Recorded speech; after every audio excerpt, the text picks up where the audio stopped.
All right, everybody, it is time to get our show started. Happy Wednesday, folks. Welcome to the Lunchtime Discovery Series. It is great to be with you again for another edition of our program. My name is Chris Smith. I am your host this week. I work at the Museum of Natural Sciences as the coordinator for current science programs, and along with the folks at the Office of Environmental Education within the Department of Environmental Quality, we are here today to bring you yet another fantastic presentation. We're doing that thing we do where we meet interesting people who are doing really cool and interesting things out there in the world of science, nature, conservation, education, and more. And, with today's program, I feel like we're sort of grabbing all of those things. We're putting them in one big package, and then we're stuffing them into a rocket and we're launching them to the farthest reaches of the universe in order to just, I don't know how we're going to do it, but I think we're going to get our heads wrapped around so much interesting and exciting science. We're going to go on an adventure that it sounds like is going to involve a little bit of Earth, a little bit of space, and what else is there? That's everything. So I'm very excited for it. I'm very thrilled for it. I don't know where we're going to go, but we're going to go some fascinating places. To take us on this amazing journey, I want everybody to meet today's very special guest. Everybody say hi to Space Case Sarah. Space Case Sarah is a science communicator, also a PhD candidate at the University of North Dakota in communications, and has even more accolades and things that I'll probably let Sarah talk about. Space Case Sarah, welcome to the Lunchtime Discovery Series. Thank you so much for having me. I'm really excited. Me too. Not the least of which because you've been dropping little nuggets and little mini stories while we were hanging out in the green room, our little Zoom green room. And so I'm just so excited to hear. I want the full story now. Oh gosh. Yeah. The full story is huge, but I tried to pack as much as I could into the time frame that we have here. And I am really excited to share kind of about my adventures and also my biggest adventure that I was just on, which was on board the JOIDES Resolution, which is a ocean core drilling research ship funded by the NSF. And that was an experience of a lifetime. So hopefully we can cram it all in for you. I'm ready to get to it. Take it away. Awesome. Well, I will share my screen. And here we go. I love how, here we go. Get into the full presentation mode. So yeah, hi, I am Space Case Sarah. I am a professional science communicator.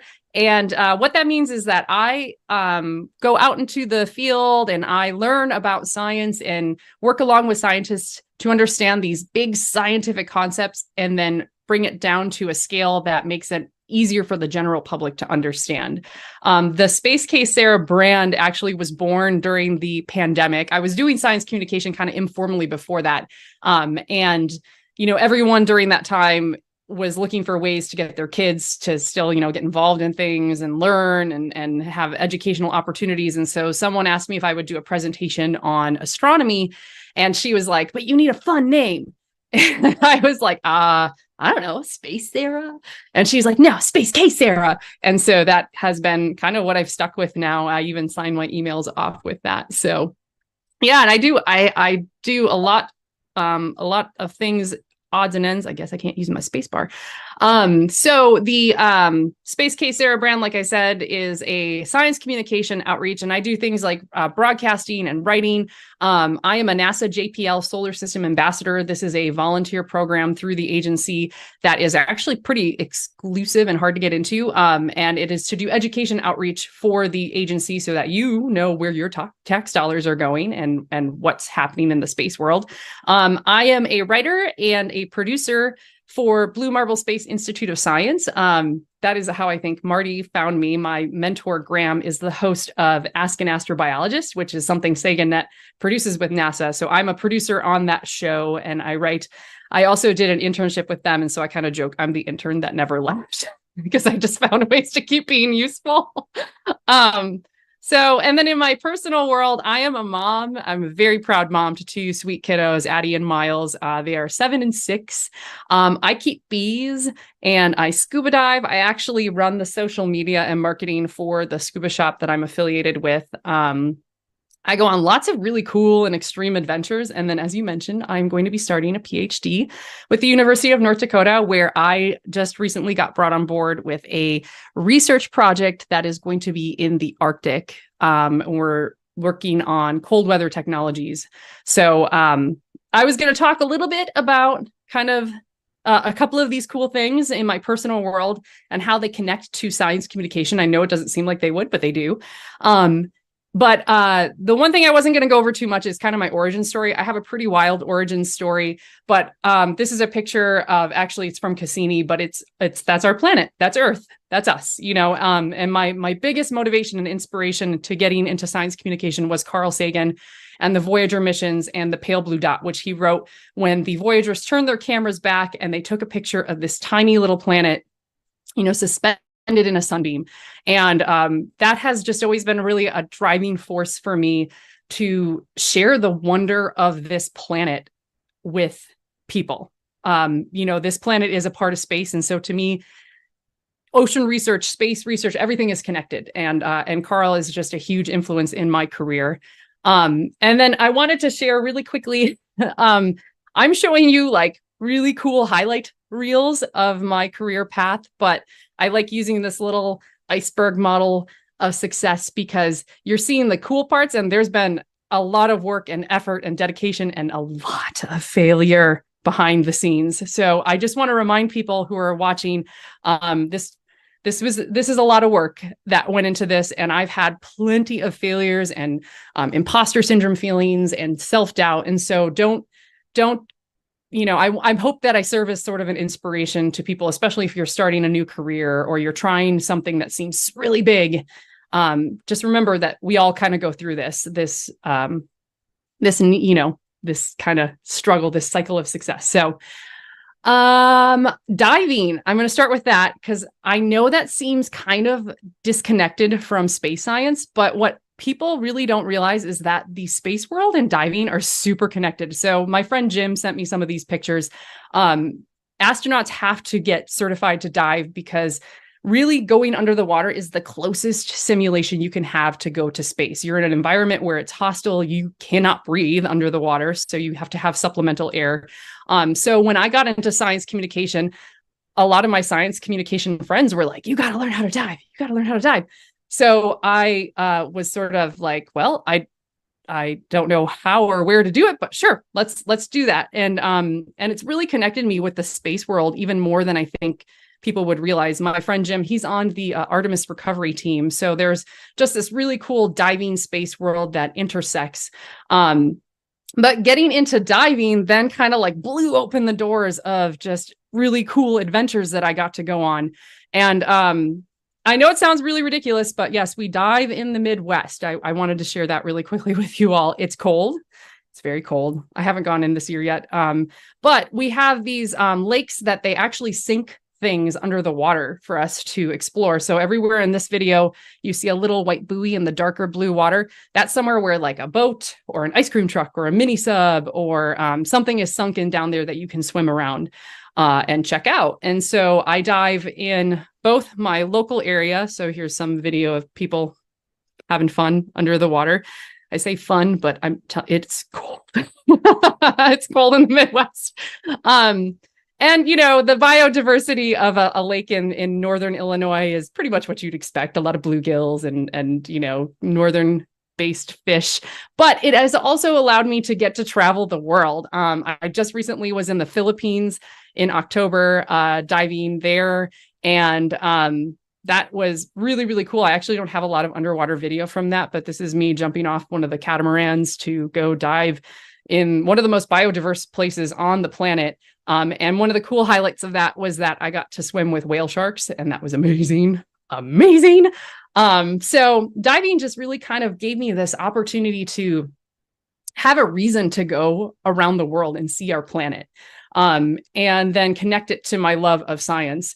And it also really gave me a family. And so this is my little shout out to my little dive family. I genuinely know how hard it is as an adult to find community and friendships. And I have found that in diving. And so I would 100% recommend, if it's something that you're maybe interested in, it's a great way to connect with people and go on really cool adventures. So, and in that line, the reason I ended up at base camp was because I also met my boyfriend through diving, and I had a dream to go to base camp.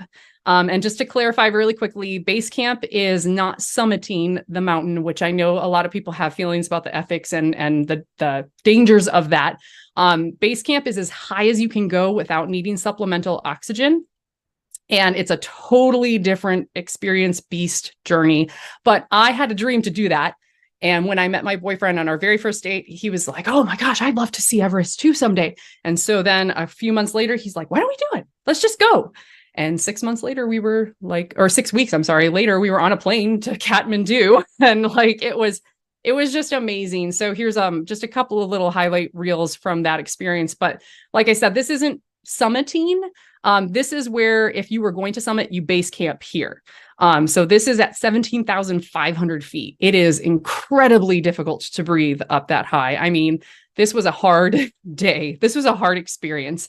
Very cold, difficult to breathe. I'd do it tomorrow again. I know that sounds ridiculous, but the Himalayas are something that I just will never regret having gotten to see. So this is my favorite video. That little dark peak with the smoke, it kind of looks like coming off the top. That's Everest. That's the top of the world.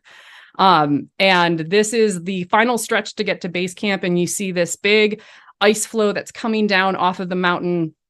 And that glacier is actually sliding way, way down. There's just a bunch of rocks now that are covering over it. And the reason I like this video is because it's hard to grasp how big these mountains are until you get some humans for scale. And this is, those are, if you can look really quickly, I'll zoom in. Those are humans for scale of how big the Himalayas are. I kind of always joke with people, the Himalayas ruined me, but they did. I see other mountains and I'm like, yeah, those are nice hills. Those are cute.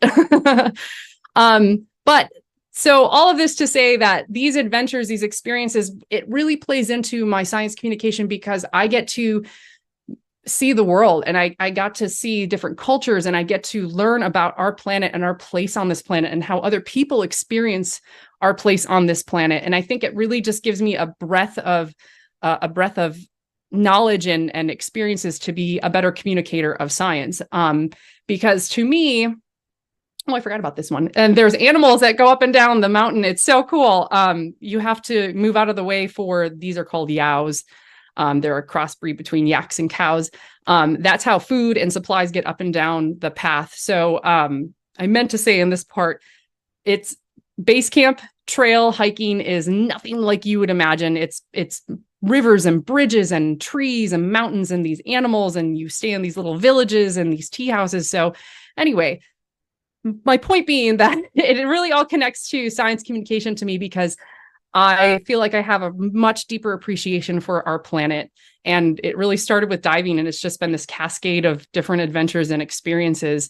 And what I love about science communication and astrobiology in particular is the diversity and the huge range of people and sciences that make that what it is. And so the more experienced in the world I can get, the more I feel I can do a really good job explaining why space exploration matters. So this is the definition proper of astrobiology. I like to tell people that what it is basically studying life in really extreme places and understanding how it can survive there.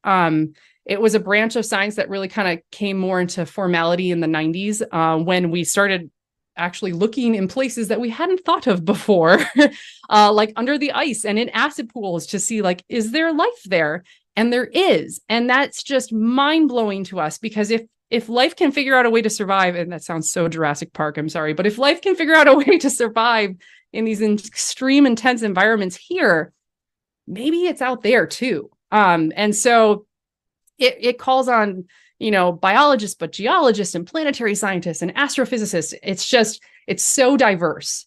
And that's what just drew me to it, because obviously I kind of like extreme, diverse, kind of intense experiences and things. And so I figured out a way to combine my background of communications and space into a career talking about science. So I first, one of the cool things I got to do once I really got into my science communications career, one of the things I got to do was be an analog astronaut in a Mars simulation.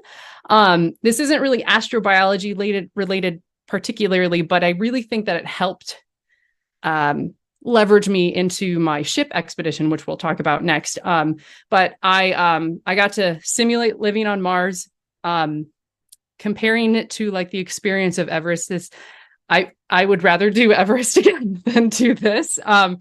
This is where you live and you're locked in with these other people, and you have to simulate also the communications delay. So you are like very much trapped with this group of people that you've met for the first time. And it's a smallish space, but this was one of the things I got to do, just combining my love of communications and writing and English and science. And while I was here, that was when, and this is what made that experience really hard too. While I was here, I learned that I got the role to be one of the onboard communications officers for the JOIDES Resolution. And I'm with a bunch of guys that I don't know, and I'm feeling kind of teary about it. And they're like, okay. And I couldn't call home, or I couldn't call anybody and be like, oh my God. So it was an experience, but this was, I was telling them in the green room, I just got back a month ago from living on this ship for 2 months. And again, like with the video with the rocks of the mountains, human for scale here, it's a big ship. It was a big ship, and it was a once in a lifetime opportunity.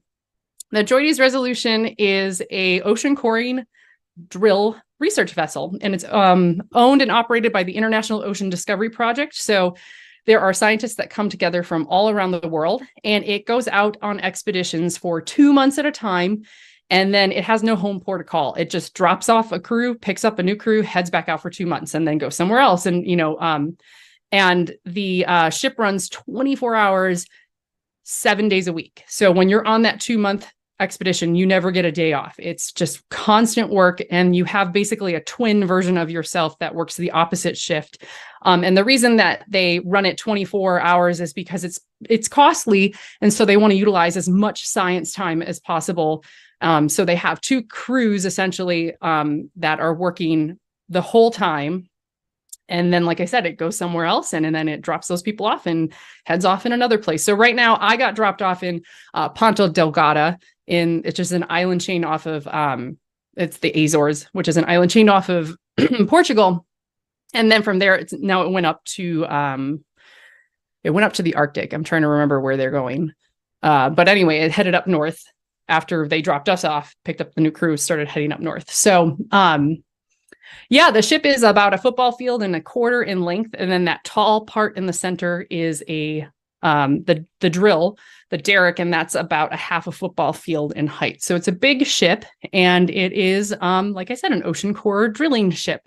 So the whole purpose of it is to collect rock samples or sediment samples off the bottom of the ocean floor, and then bring them up onto the ship where we have labs that process them right away. So it is an incredible feat. I'm still just very much in awe of the skill that it takes to run this ship. So usually, I don't know, maybe about 50-50. We either are going back to a hole that we call a legacy hole. So it was a hole that was previously drilled and they want to expand and keep drilling down deeper, or we start a new hole. We went to legacy holes on my expedition. And so basically what they have to do is use GPS to locate pretty close an area-ish where the hole should be. And then they use cameras like you're seeing here to try to find where that hole is to re-enter the drill bit into that hole. This requires a lot of skill, because basically it's been explained to me like, imagine a pencil attached to a string, and you're trying to like drop it into a little hole, and the fan is blowing at the same time to represent like the ocean currents. It requires a lot of maneuvering, and the captain and his crew, actually, they use these 12 giant thrusters on the bottom of the ship to control the ship, to position it to get back into that re-entry point and then to hold us stable in that point. So once we have entered a new hole to drill, they will face the ship into the direction of the winds and the waves so that we can keep the ship as stable as possible so that we can do our coring operations. And this is the bridge. And again, the ship was built in the late 70s, converted for science in the early 80s. So it's kind of reflected in the technology of the ship. The phones with the cords was always something I liked to point out to kids on tours. And there's also a little cassette tape on the dash there, and we would be like, do any of you even know what this is anymore? And the drill itself is also controlled by technology that is reflective of the time that it came from. So this is the drill booth, which is like levers and switches and dials. I mean, it's very analog.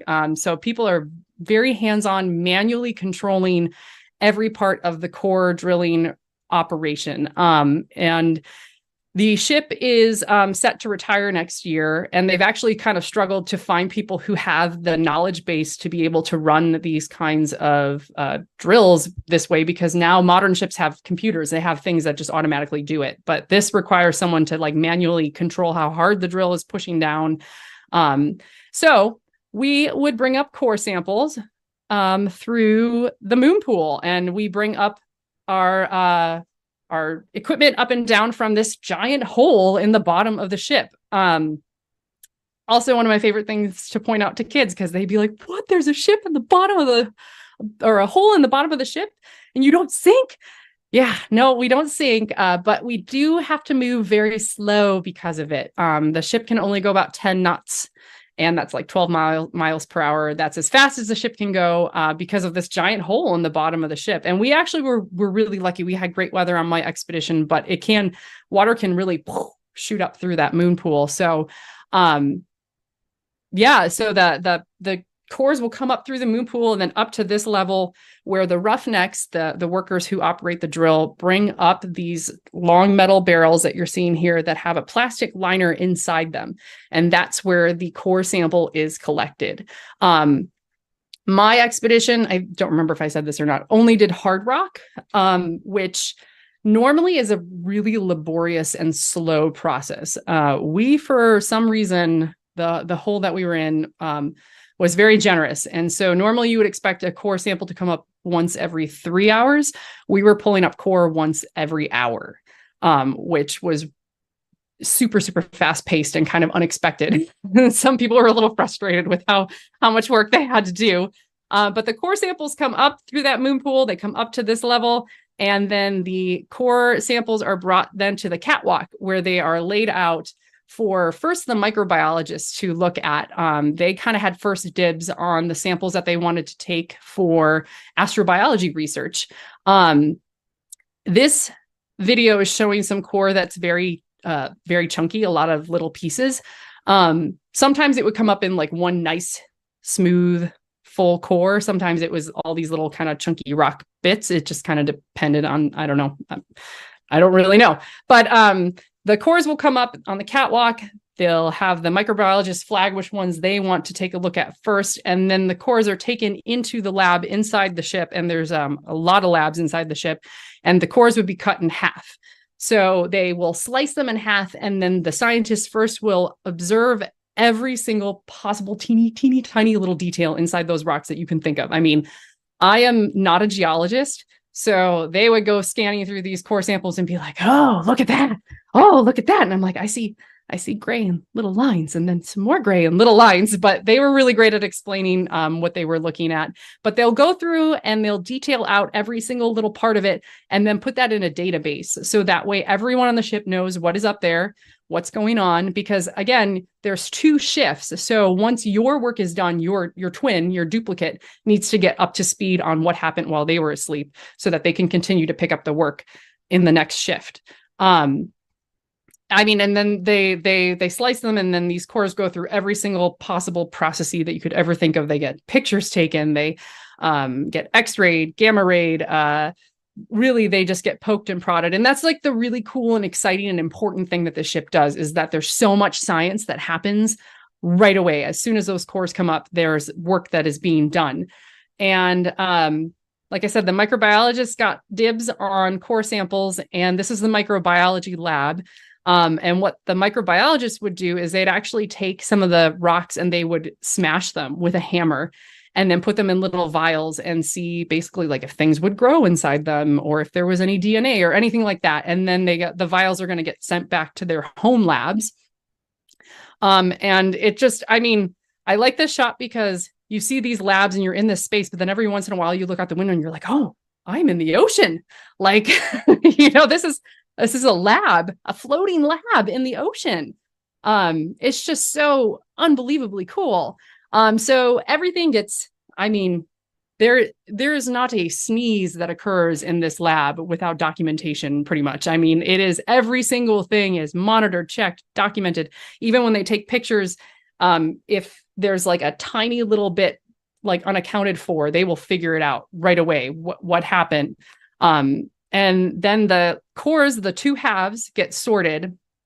And some are then sent to an archival half, which is why there's A's on these boxes. Half are going to be saved for preservation purposes, sort of like a history museum, a natural history museum. And then the other half are the working half that the scientists actually on the ship will claim which ones they want to take back to their labs to do further research with. And those ones can be destroyed, whereas the archive halves can only be like photos and non-destructive things can be done with them, but they are keeping them for preservation purposes, like I said, like a history museum. And I got to visit one of the repositories. There's 3 of them around the world. And this is like one hall of maybe 50 of these cores that the red are for the archive, the black are the working. And, these go back decades of just different scientific research of cores pulled all around the world. And there's 3 repositories around the world. So depending on what ocean you're in determines which repository gets the core samples. So like on my expedition, they were going to go to Germany because of where we were in the Atlantic Ocean. Which brings me to my expedition. I was on expedition 399, which was the building blocks of life, Atlantis Massif, very, very astrobiology, nerdy. So every expedition gets a patch, and they try to cram as much representation of what the mission was in the patch. So you can see like the star that's to represent astrobiology, and the Lost City, which I'm going to show you next. They're trying to represent the vents. One thing I want to point out before we move on, and I'll bring it back up later, there's this little, the core, the pipe going down, and it says U1309D. I have a little chuckle about that when I see that now, and I'll explain in just a little bit why that is. So we went to the Atlantis Massif, as the patch said, which is a really unique spot on planet Earth because this is where 2 plates are pulling apart really, really, really slowly. And so what's happening is that it's allowing mantle rock to rise up in these areas and basically these kind of like underwater mountains. So we were drilling into the underwater mountains for 2 reasons. First of all, you can actually get to mantle rock in these areas, which it's one of the very few places on planet Earth you can do that. But we also were there because we are near this fault zone. And the fault zone is allowing ocean water to get into those rocks and then make contact with some of the minerals in the mantle that causes an exothermic reaction, a process called serpentinization. And I like to tell people it's sort of like calcification, like calcium deposits building up on your faucet. It's sort of the same thing. It's creating these crusty, tall spires. Oh, do we have to wait until we're done? All right, there we go. Uh-oh. Stop. Okay, there we go. So it's creating these crusty, tall spires that are these giant white chimneys that they call white smokers. So if you're familiar with hydrothermal fields, all of them on planet Earth, except for this one, are what we call black smokers. And so those are tubes that are pushing out energy and heat from the molten rock, and from the core of the Earth. It's pushing out, all of that heat and energy in these black smoky plumes. It's kind of a misnomer to call these a white smoker because they're not really smoking. Like I said, it's this kind of crusty buildup, but it's having an exothermic reaction. So these are actually putting off heat because of a chemical reaction. And so this is actually allowing microbial life to really thrive off of that because it's a little bit cooler than the black smokers and it's nice and cozy and warm for them. And so I'm going to show you, if you see right at the beginning of this video, can you see the heat coming off in the water? There's heat coming off of this, and then it's also producing hydrocarbons. So that's where the origin of life idea comes from, that perhaps there's the right chemical soup in a place like this, the right temperature, that maybe this is a place where life got started on Earth. And most scientists are very certain that vents like this are likely under the icy moons of Jupiter and Saturn, Europa and Enceladus. We know that there's water pluming out into space. And so what's very exciting and interesting for researching an area like this for astrobiology purposes is that it doesn't require the core of the Earth to create this heat and energy. It's happening because of chemicals. And so we think that this could be also out on these icy moons. We know that it's a very happy, nice place for microbes to live. So it's super interesting for astrobiology research. So in addition to doing core sampling, we also were very interested in taking fluid samples. And I think I have a video that's going to be playing a little bit of audio next. But so we had a research scientist who he designed a very special tool to go down for the very first time into one of these holes. And I found the video we helped produce of him explaining it. So hopefully this translates. I'm sorry, this is the one I should have checked. About the water sampler in the borehole. We're going to connect a temperature logger to the bottom of it, lower it to the borehole, and collect fluids. This particular sampler is special because it has no electronics. So we use the shape memory alloy as a triggering mechanism. And the water is really cool because at the bottom of the hole, somewhere in between 30 degrees and 140, microbial life can't exist because it's just too hot. So hopefully we'll be collecting fluids at temperatures ranging from 38 degrees to 140 degrees. Hopefully we'll be able to say something a little more about where the microbial life is, how active it is in the hole, and then also what reactions are taking place between the water and the surrounding rock. So that might help to people describe in the course what reactions take place right now as opposed to the past.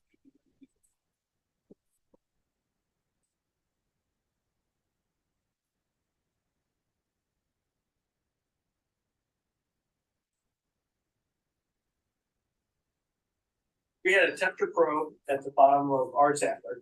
We were hoping to get down to 140. The temperature probe did get up to 141.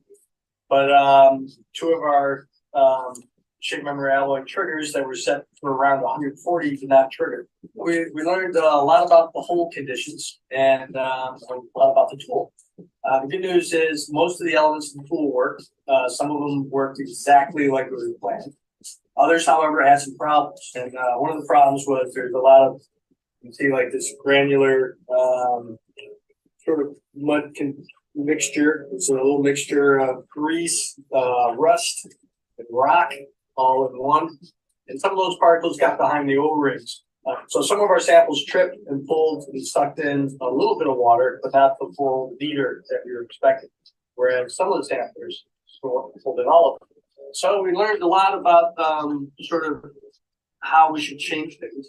For example, maybe using a stronger spring so that if you have small particles, you can still pull through those. Also putting up sort of a screen in some of our windows that we have. But while everything didn't work perfectly, some things worked well enough that we'll get a good story. We'll have a better idea of what the chemical composition of the fluid is in the borehole and how that may relate to the rocks that line the borehole and what reactions are taking place in the borehole. So that was Jeff, who designed, like I said, this special tool just for this expedition to try to take fluid samples to basically see how hot is too hot to find microbes. And that will be super useful for us when we do research out near Enceladus and Europa. We have spacecraft. NASA's planning the Clipper mission to launch next year.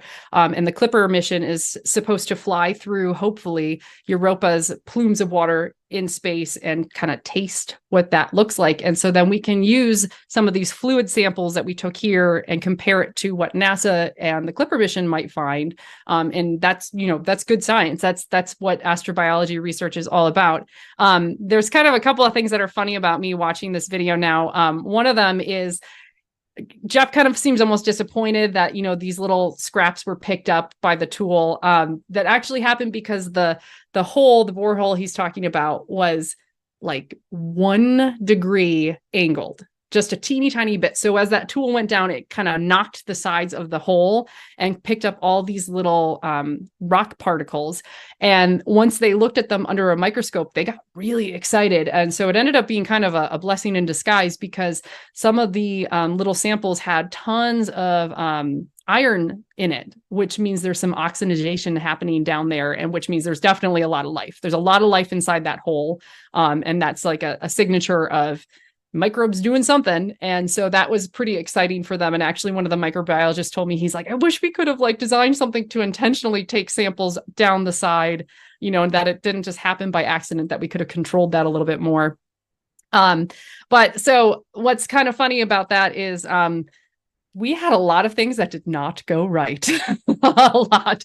And this is, I think, one of the things I like to point out, that even on the ship, I would point out to students that this is science. This is the way it works. Not everything is going to go the way that you think it's supposed to go. And that's why you test and you retest and you redesign and you keep retrying. And so we had multiple things go wrong. And kind of the most visually exciting and cool one I want to share with, we went to one hole and something broke.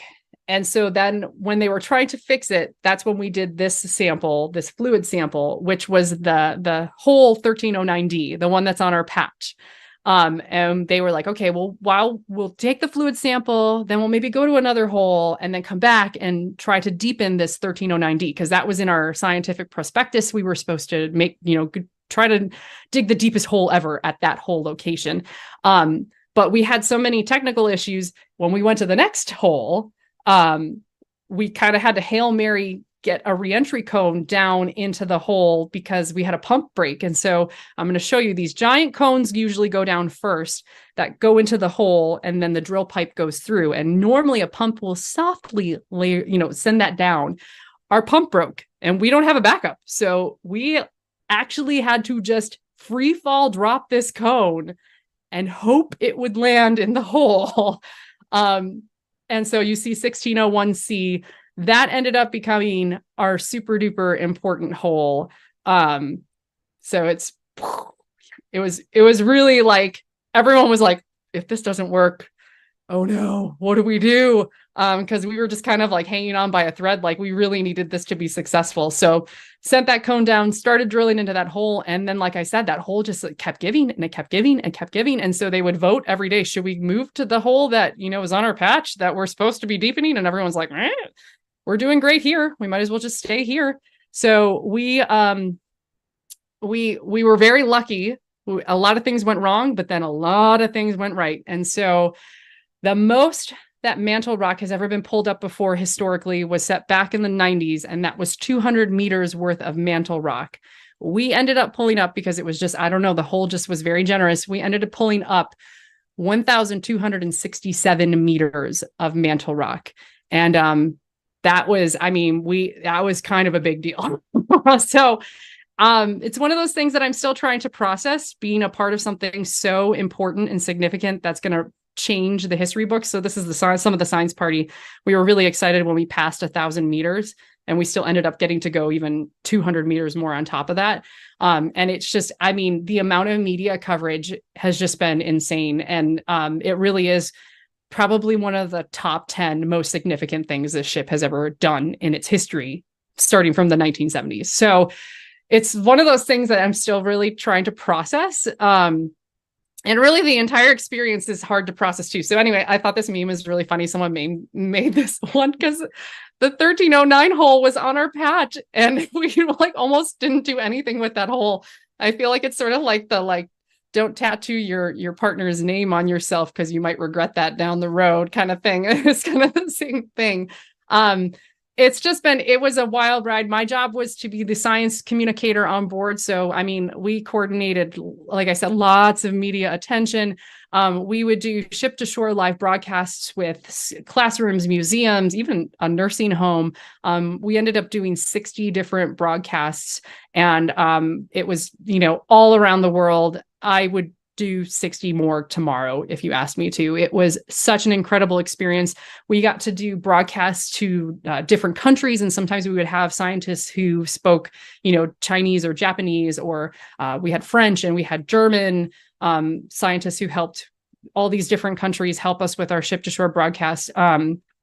It was just, an experience of a lifetime is an understatement. And I don't really know how still yet. Like I said, this is the first time I'm talking about it since getting back, and I'm still trying to process all that happened. It's 2 months of just this huge story that you're trying to pack into a little presentation. And so I wish I could talk a little bit more about the life on the ship, but the ship it's kind of like cruising for science. It's super nice. You have 4 meals a day because the ship is running 24/7. And then there's cookie breaks in between that. So food is pretty much constant. Desserts are amazing on the ship. We have a movie room with parties every so often in the movie room. There's a gym on board. My absolute favorite part about it is that you can put your laundry in a bag, put it outside your door. Someone comes and does your laundry and brings it back all folded and nice, like the same day. That was amazing. And they turned down your room every night too. So I would have my bed made for me every morning. It was really nice. But it was like I said, just an incredible experience of a lifetime. One of the last days I was on there, I basically sweet talked my way into being let to climb up to the top of the derrick. So this is my pictures from that experience. That's 202 feet up. So you get harnessed and safety strapped in. And this is when we were back in port, and there was a really cool ship next to us that was in port when we got there, and it was a German naval officer training ship. So anyway, it was something that, like I said, I feel like I went to another planet. I might as well went to space, and now I came back, and it was just an experience of a lifetime. One of the best parts about it is I can almost get emotional right now. Getting to know everyone. Sorry. Getting to know everyone and enjoying beautiful sunsets with each other. So, sorry, I did not expect to get emotional. I am Space Case Sarah. You can find me on Facebook, YouTube, Instagram, Twitter, TikTok. I'm still kind of slowly getting through my videos to get ship stuff up on YouTube, but I did make a video diary through that experience, and I'm kind of chipping away slowly at processing that. But I'm also hoping to start a new series kind of exploring kind of my inner Carl, if you will, about exploring our planet and what does that mean to us and how we see ourselves in the universe. And so, find me online. And thank you again so much for allowing me to blab about all my adventures and experiences. And that is it. I'm going to stop sharing my screen now. Everybody, let's give Sarah a great big round of applause. Wherever you happen to be, you can clap. Or drop like little clapping hands emojis and celebration horns into the chat. Oh, thank you. Fantastic stuff. You can't get emotional about it because I'm not gonna get emotional about it. I didn't expect to be emotional about it. My goodness, how incredible. Yeah. That's like core memories. Get it? Oh yeah. Okay. But yeah, like core memory formation, transformational kinds of stuff. Mm-hmm. Yeah, it's really big. incredible. Really big. Yeah.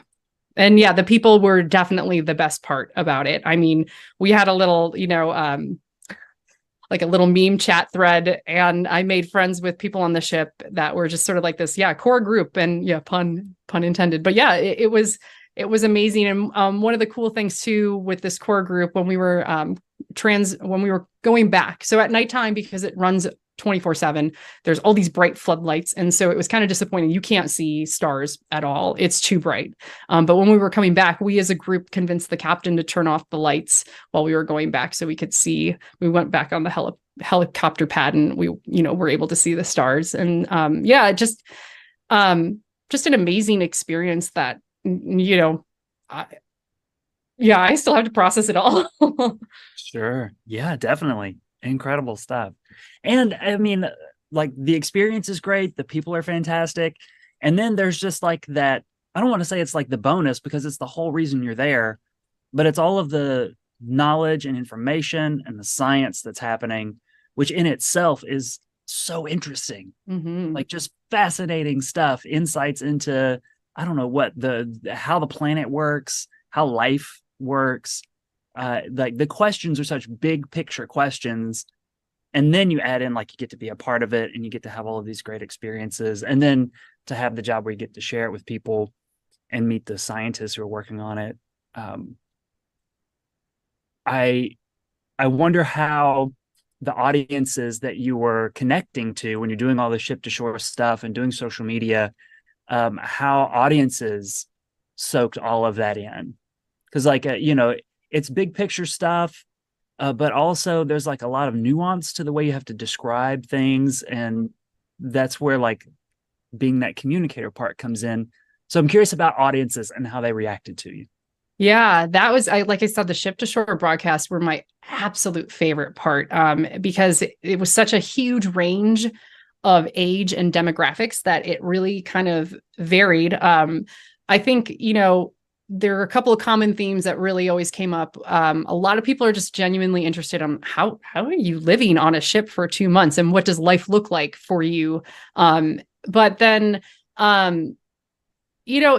we had a lot of career-based questions too. And that was something that I really enjoyed speaking to because we did a lot of community colleges, and some of these are just general science students that they're not necessarily going on to get a degree in science.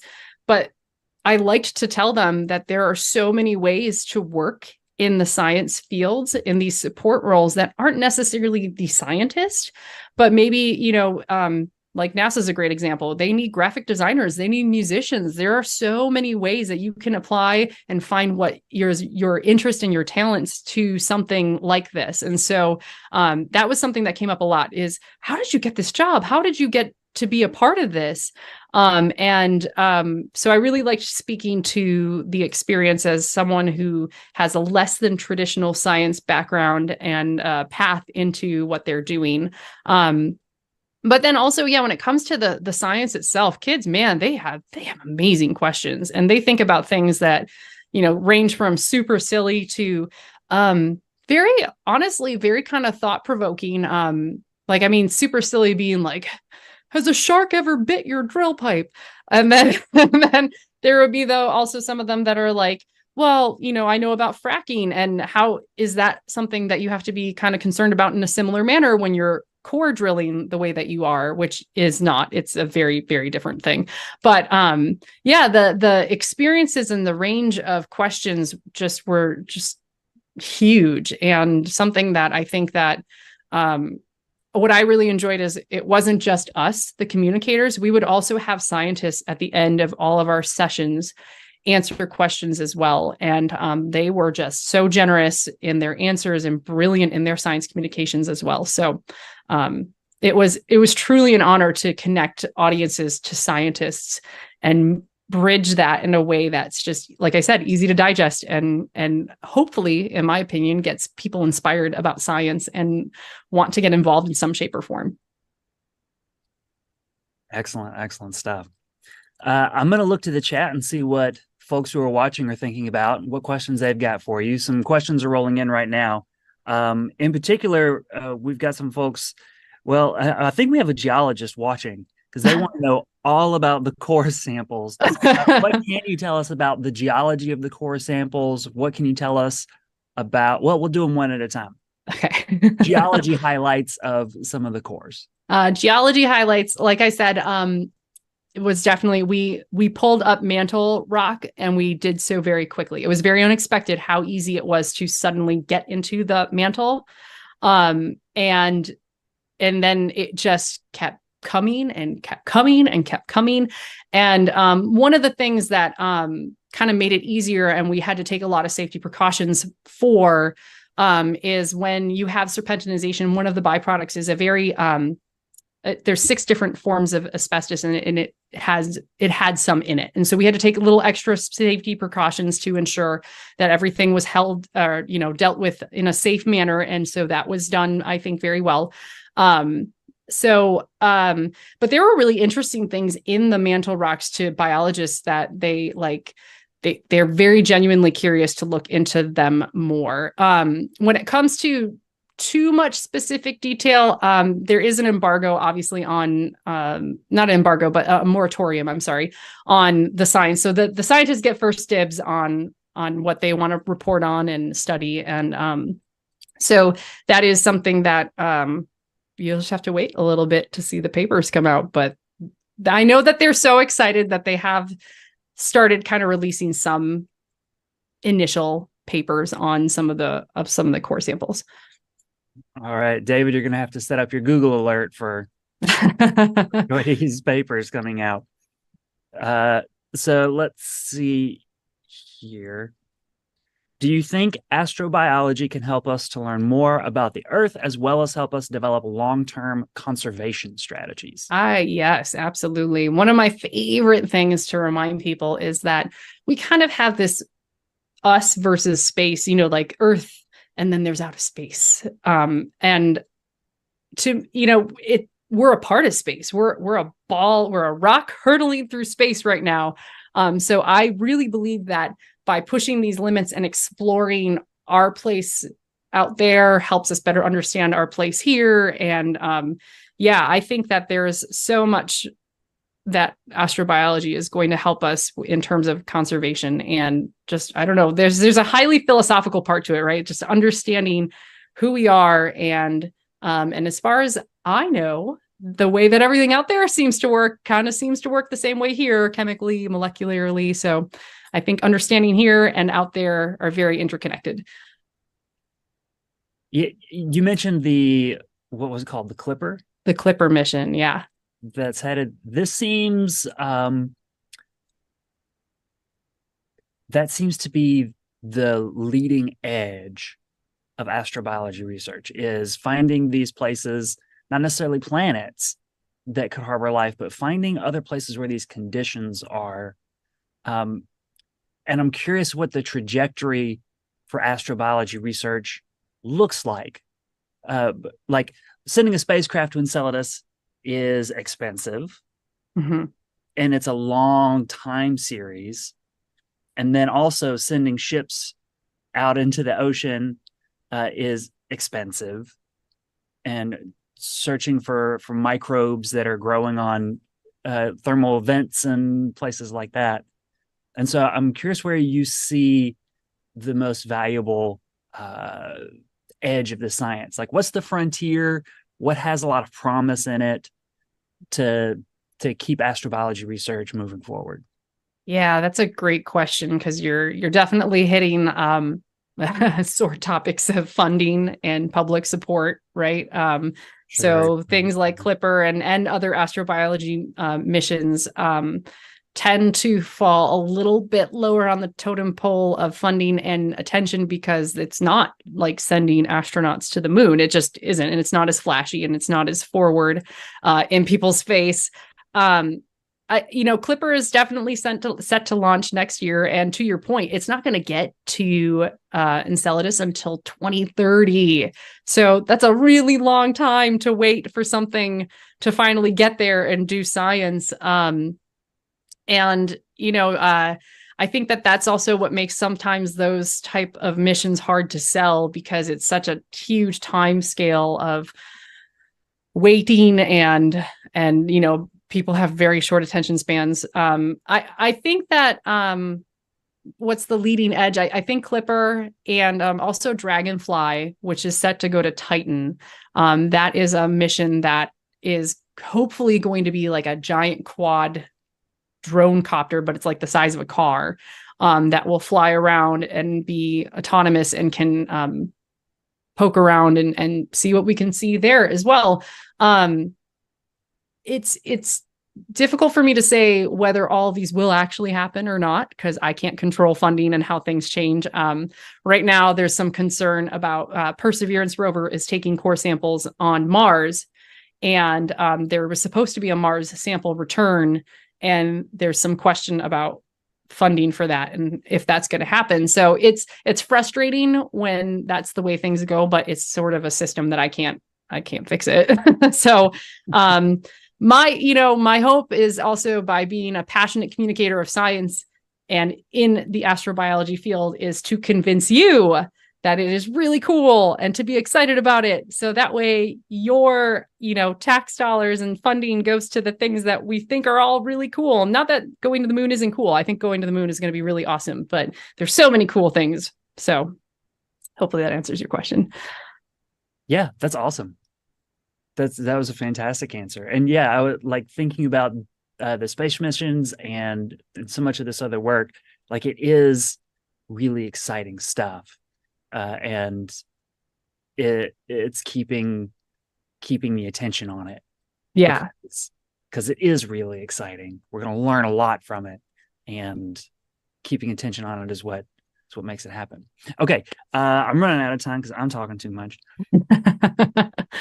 Let me get some more questions for you. What kind of changes or reactions occur or are expected when bringing the cores up through the ocean and into the atmosphere, and how do you minimize changes? Yeah, good question.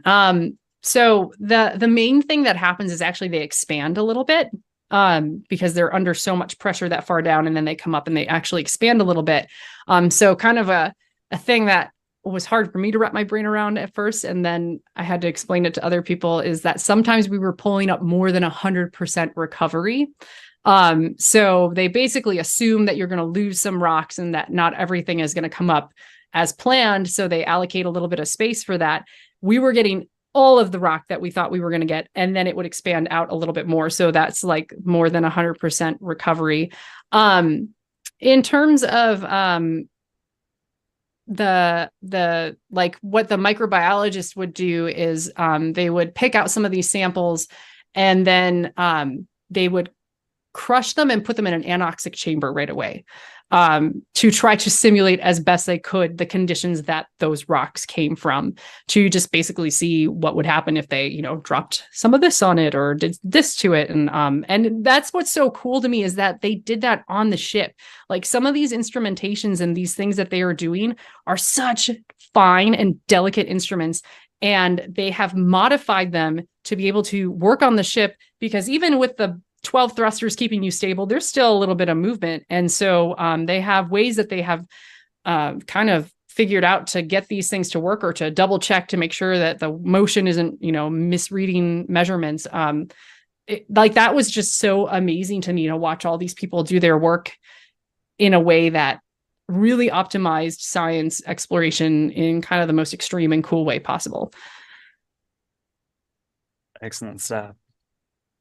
What are the mechanics of getting photos or videos of the drill string on the ocean floor, hundreds of meters below the sea surface? What are the mechanics? So we would have, I don't know how to explain it. It's sort of like a boat-shaped metal frame, and that would go around the pipe and then go down, and it had a bunch of cameras attached to it. So it was kind of like an ROV, but it's not the same thing. But that would go down.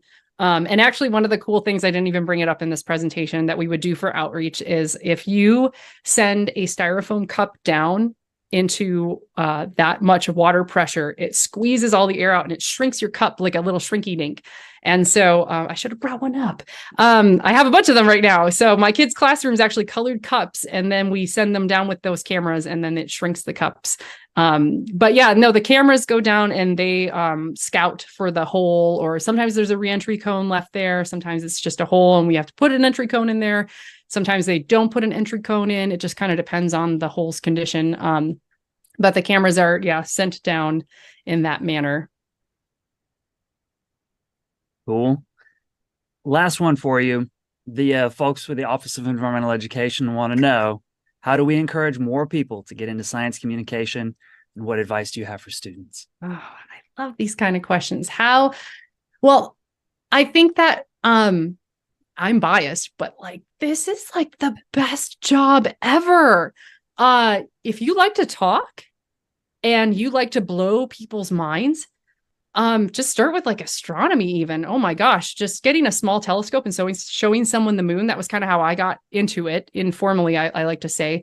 The joy that I get from is beyond anything. And, it kind of translates even to like doing this ship to shore live broadcast too. I have a video. I wish I could share it so bad. It's from a classroom of kindergartners, and these little kids are like freaking out. They're not my kids, so I can't share it, but like they're just freaking out when you're talking about I think I was talking about Enceladus and spacecraft and stuff like that. And this little kid is just like, his mind is blown. I wish I could bottle those reactions. So I would say that I don't know how to gift my enthusiasm of science communication in any shape or form to someone, but it is 100% worth it. And it's so desperately needed to have people who have this passion and want to share the science. Because, for example, the ship is going to get retired next year. And that is because the NSF did not see the need to continue funding it. They were looking for some budget cuts. And a lot of that is tied into, just like we were talking about the space missions, is just that public support. So if you like these kinds of things and you're passionate about it, being a science communicator helps keep these things going.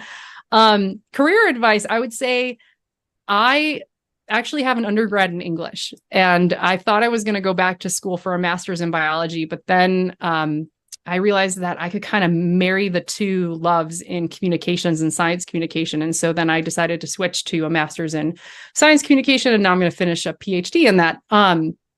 But I started as a music major. You just don't know how your skills can translate. But I was a performance music major, and I feel like that has helped me become a more comfortable performer, if you will, in doing presentations.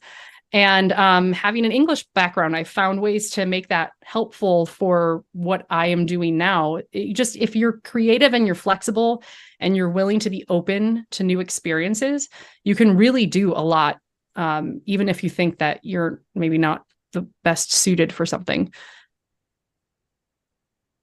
That's an excellent answer. Thanks so much. Thank you. Thank you, everyone, for tuning in. This was fun. All right, last question for you. Oh boy. Sarah, do you have brown recluse spiders in your part of Illinois? I don't know. We have a lot of spiders. You can find out next Wednesday at the Lunchtime Discovery Series. We're going to have Matt Bertone.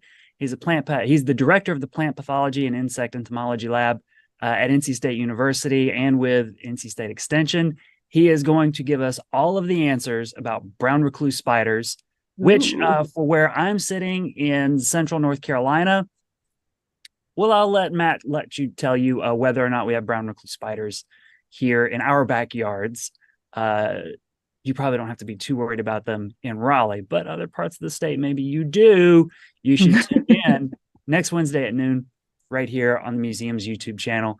Of course, you can subscribe to the Lunchtime Discovery Series e-newsletter by heading to eenorthcarolina.org. You can get signed up. You can also follow the museum and the Office of Environmental Education on social media. The EE office is North Carolina EE on Twitter. And then you can find the museum, of course, everywhere as @Natural Sciences. And you can always just go to naturalsciences.org, check out the museum's website. In looking for the Lunchtime Discovery Series, you're going to scroll past lots of other cool and interesting programs that if you were here for this, you would probably also come to the other stuff that we do. So come check it out. And of course, you can always subscribe to the museum's YouTube channel, click the bell to get notified, and boom, you'll get the notification. You can click right through and come find us every single week, or at least almost every single week. Space Case, Sarah, it was great to have you. Thank you so much for sharing all of your stories and adventures with us. You're welcome. Thank you for having me. That was a smooth transition, by the way. I liked that. And folks, I think we dropped links in the chat to all the places that you can find Space Case Sarah online. You can also come back to this link, back up a little bit to the slide that had all of them on it. That way you can give Sarah a follow. Everybody, we'll see you again next week. Take care, be well, stay safe. See you around soon. Bye, folks.